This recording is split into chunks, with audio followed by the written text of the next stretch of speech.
The author shares a personal story of a severe injury in high school, where they were hit in the face with a baseball bat, leading to a coma and a long recovery. They discuss how small habits and changes played a crucial role in their journey from recovery to becoming a successful athlete and writer. The book offers a 4-step model of habits and 4 laws of behavior change, drawing on various scientific fields. The author emphasizes the lasting principles of human behavior and provides a step-by-step system for personal improvement, applicable to various life goals. This text discusses the power of small changes, often referred to as atomic habits, and how they can lead to significant improvements. It uses the example of the British cycling team's transformation through tiny changes in various areas, such as bike design, recovery techniques, and more. These small improvements accumulated over time, resulting in remarkable success. The text emphasizes that focusing on your system is more effective than setting specific goals, as goals may not differentiate winners from losers. It also highlights the importance of understanding that the most powerful outcomes of habits may be delayed, emphasizing patience and the compounding effect of small improvements. In summary, the text argues that small, consistent changes in habits and systems can lead to substantial long-term improvements and success. The chapter discusses the importance of habits and their relationship with your identity. It highlights that changing habits is challenging because people often focus on outcomes rather than their identity. The author presents 3 layers of behavior change: changing outcomes, changing processes, and changing identity. It suggests that identity-based habits, where you focus on who you want to become, are more effective than outcome-based habits. The chapter explains how your identity is shaped by your habits and beliefs. It mentions that identity change is gradual and emphasizes that small wins and consistent habits are key to changing your identity. The text concludes that the real reason habits matter is that they help you become the person you want to be, rather than just achieving external results. This text discusses the formation and science of habits, presenting a 4-step process: cue, craving, response, and reward, which form the habit loop. The primary function of habits is to provide efficient solutions to recurring problems and save mental energy. The 4 laws of behavior change are introduced as a framework to create good habits and break bad ones. How to create a good habit: 1. Make it obvious. 2. Make it attractive. 3. Make it easy. 4. Make it satisfying. How to break a bad habit: 1. Make it invisible. 2. Make it unattractive. 3. Make it difficult. 4. Make it unsatisfying. These laws help explain why habits are formed and provide a practical framework for habit creation and change. Habits are vital for conserving mental capacity, promoting freedom, and solving life's problems more efficiently. The first chapter, titled "Make It Obvious," discusses the role of habits and how they are often driven by cues that may go unnoticed. The chapter highlights the idea that the human brain is a prediction machine, continuously processing information from the environment and cataloging cues that predict certain outcomes. This process occurs mostly unconsciously and is the basis for forming habits. The story of a paramedic noticing a heart attack patient's facial cues and a military analyst distinguishing between different radar blips illustrates how individuals can develop the ability to recognize subtle cues without consciously explaining them. The chapter emphasizes that habits can be both useful and dangerous because they operate automatically. To change habits, awareness is essential. The chapter introduces 2 strategies: pointing and calling and the habits scorecard. Pointing and calling involves verbalizing actions to raise awareness and make the consequences more real. The habits scorecard is an exercise where you list your daily habits, categorize them as good, bad, or neutral, and rate them based on how they align with your goals and desired identity. In summary, the first chapter emphasizes the importance of awareness in understanding and changing our habits. It introduces practical strategies for becoming more conscious of our behaviors and cues that trigger them. In this chapter, titled "The Best Way to Start a New Habit," the author discusses effective strategies to establish new habits. The chapter begins by sharing a study where researchers worked with 248 individuals to build exercise habits. The subjects were divided into 3 groups, and the third group, which achieved the highest success rate, was asked to formulate specific plans for when and where they would exercise in the upcoming week. This plan is referred to as an implementation intention,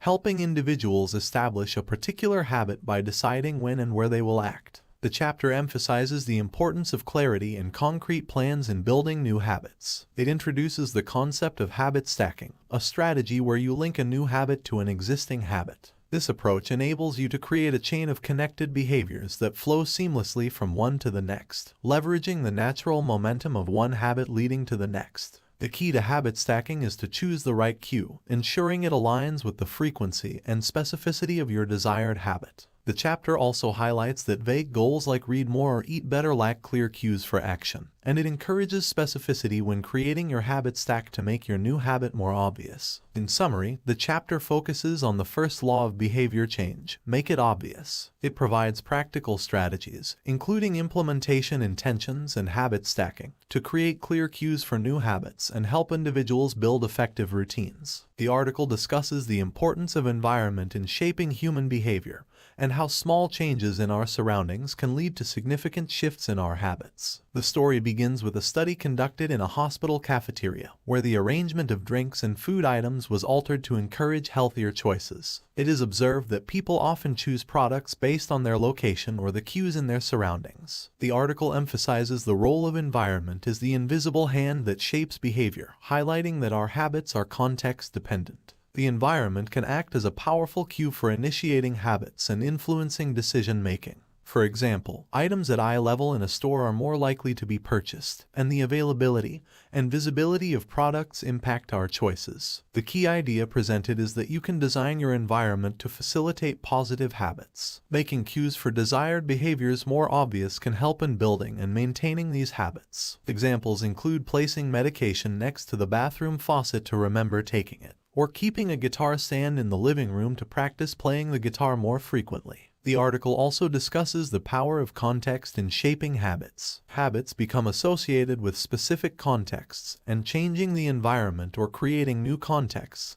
can make it easier to establish new habits. The article concludes by encouraging readers to be the architects of their own environments and take control of the cues that influence their behavior. The article discusses the role of the environment and cues in shaping and changing habits. It begins with a historical example from the Vietnam War, where soldiers who were heroin users in Vietnam experienced a significant reduction in addiction when they returned to a different environment. This finding challenges the conventional belief that addiction is permanent, and suggests that habits can change when the context changes. The article then delves into the idea that people with self-control aren't necessarily different from those who struggle with it. Instead, disciplined individuals structure their lives to minimize exposure to tempting situations. Habits are formed in the brain and are cued by the environment. When environmental cues reappear, the urge to act on the habit resurfaces. The article highlights the concept of cue-induced wanting, where external triggers prompt a craving to repeat a bad habit. It also emphasizes that once a habit is encoded in the brain, it's challenging to forget or remove entirely. The article provides practical advice on eliminating bad habits by reducing exposure to the cues that trigger them. It suggests making the cues of good habits obvious and those of bad habits invisible as a more effective strategy than relying solely on self-control. The chapter summary outlines key principles for creating good habits and breaking bad ones, including making cues obvious or invisible, depending on the goal. Finally, the article offers a cheat sheet for creating good habits and breaking bad ones based on the discussed principles. The second law of behavior change emphasizes making habits attractive to encourage their formation.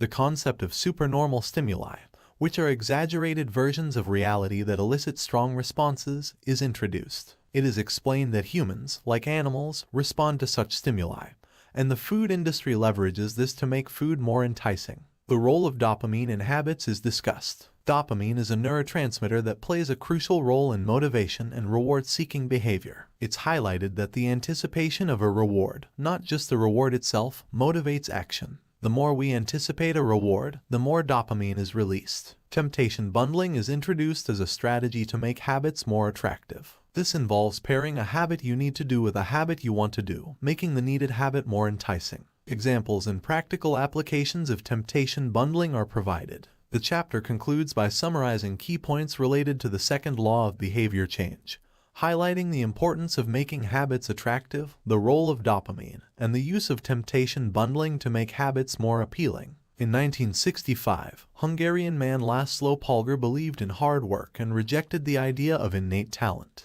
He aimed to prove that anyone could become a genius through deliberate practice and good habits. Laszlo focused on chess and successfully raised his 3 daughters, Susan, Sophia, and Judith, to become chess prodigies. They thrived in a culture that valued chess, making chess habits attractive. Humans are naturally inclined to fit in and belong to groups, as our ancestors lived in tribes. We imitate the habits of our family, friends, and social groups. This influence of social norms is one of the most powerful factors in shaping our behavior. 1. Imitating the close, we pick up habits from those closest to us, such as family, friends, and coworkers. Proximity significantly affects our behavior, making it crucial to surround ourselves with people who exhibit the habits we desire. 2. Imitating the many, we often conform to the behavior of the group. When we're unsure how to act, we look to the majority for guidance. It's easier to go along with the crowd than to be different. 3. Imitating the powerful, we're drawn to behaviors that earn us respect, prestige, and status. We imitate people we admire and seek approval and praise. High-status individuals inspire us to mimic their behaviors. In summary, culture plays a significant role in shaping our habits. We tend to adopt behaviors that are praised and approved within our culture to fit in and belong. Joining a culture where your desired behavior is the norm can make your habits more attractive. We often prioritize the normal behavior of our tribe over individual desires. If a behavior can gain us approval, respect, and praise, we find it attractive. The chapter titled How to Find and Fix the Causes of Your Bad Habits discusses various strategies to understand and address bad habits. It introduces the concept that every behavior has an underlying motive, and that habits are solutions to these motives. The author emphasizes that reprogramming your mind to associate bad habits with negative feelings can help make them unattractive. Additionally, the chapter introduces the idea of creating a motivation ritual to link a cue with a positive habit. It suggests that reframing associations with your habits can help make them more attractive. Overall, the chapter explores the psychology of habit formation and how to alter associations to change the attractiveness of habits. In the earlier part of the book, the chapter titled The Role of Family and Friends in Shaping Your Habits discusses the impact of social norms and culture on habit formation, illustrating how we often imitate the habits of those close to us, the larger society,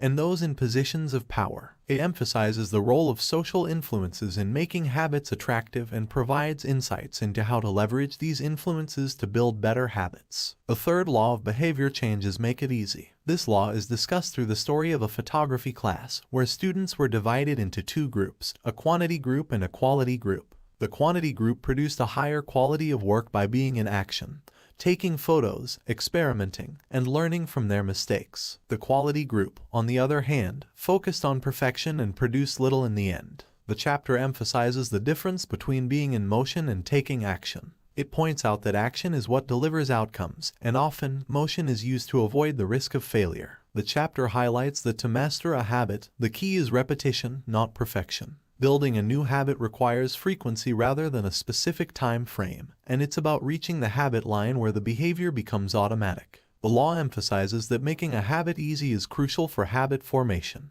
The most effective form of learning is practice, not planning, and taking action is more important than being in motion. Habit formation is the process of turning a behavior into an automatic one through repetition, and the focus should be on the number of repetitions rather than the duration. The chapter concludes by emphasizing the importance of practicing and taking action to make habit formation easier. The law of least effort is explored through the idea that different continents have different shapes, impacting the spread of agriculture. The primary axis of Europe and Asia is east-west, allowing for easier expansion of agriculture. This is in contrast to the Americas, where the primary axis is north-south, leading to a wider range of climates and slower agricultural expansion. The law of least effort highlights that people tend to choose the path of least resistance when deciding between similar options. In the context of habit formation, it's stated that motivation is not the key to change. Rather, people are naturally inclined to choose the easiest option. Human behavior is influenced by energy conservation, and actions that require less energy are more likely to occur. Habits that require minimal effort are more likely to be maintained.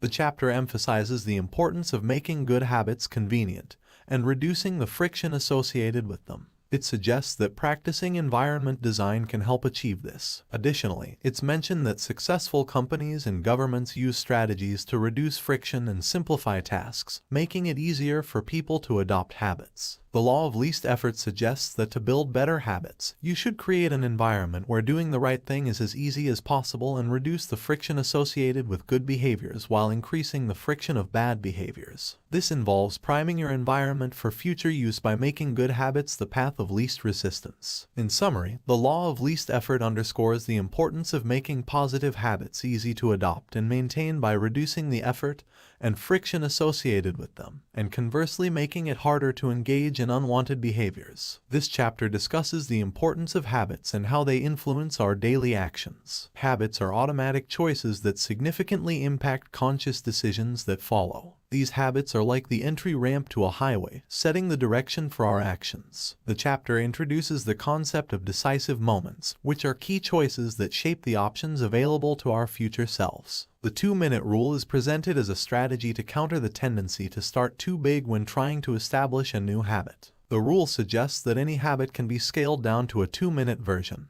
making it very easy to start. By reducing a habit to a 2-minute task, it's more likely to be initiated and eventually expanded upon. The chapter emphasizes that these initial 2 minutes are not about the quantity of action, but about the consistency of showing up. The point is to establish the habit before optimizing it. The strategy allows you to master the art of showing up, which can lead to successful habit formation. Furthermore, the 2-minute rule can be combined with habit shaping, in which you focus on mastering the first 2 minutes of a behavior and then progress in stages until you achieve the ultimate goal. Several examples of habit shaping are provided, showing how even larger life goals can be broken down into 2-minute behaviors. In summary, this chapter underscores the importance of the first 2 minutes when establishing a new habit, and how this simple strategy can be a powerful tool for building lasting behaviors. It encourages readers to start small and focus on consistency before scaling up their habits. This chapter discusses the concept of making good habits inevitable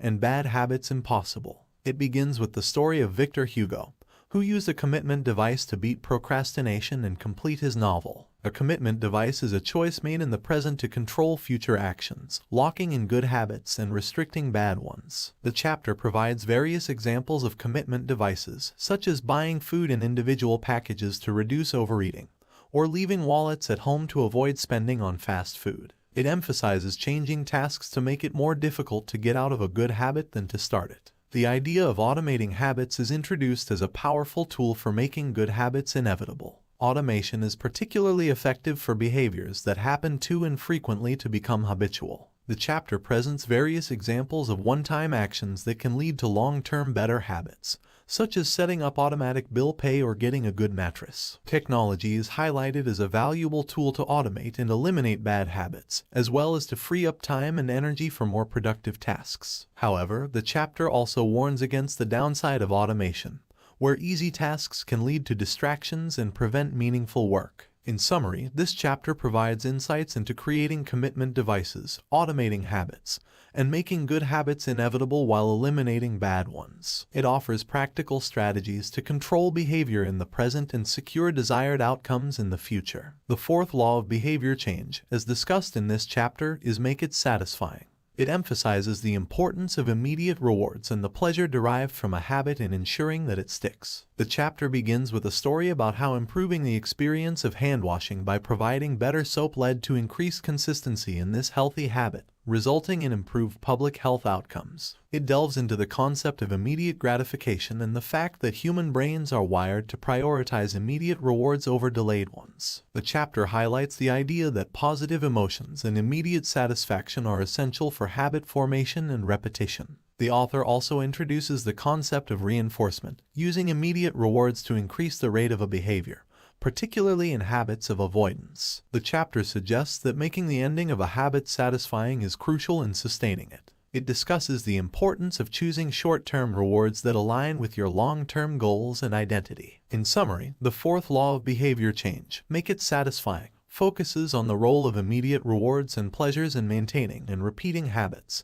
as well as the idea that habits become part of your identity over time. It complements the previous 3 laws of making habits obvious, attractive, and easy, increasing the likelihood of habit formation and sustainability. The article discusses the importance of sticking with good habits every day and offers strategies to help maintain these habits. The main points are as follows. 1. The paperclip strategy involves tracking your progress visually. For example, moving a paper clip from one jar to another after completing a task provides clear evidence of your progress and reinforces the behavior. 2. Habit tracking, such as using a calendar to mark each day you stick with your habit, is a simple way to measure your consistency and build a habit streak. 3. Successful individuals like Benjamin Franklin and Jerry Seinfeld have used habit tracking to maintain their habits and routines. 4. Habit tracking leverages multiple laws of behavior change, making habits obvious, attractive, and satisfying. 5. To make tracking easier, automate measurement wherever possible, limit manual tracking to essential habits,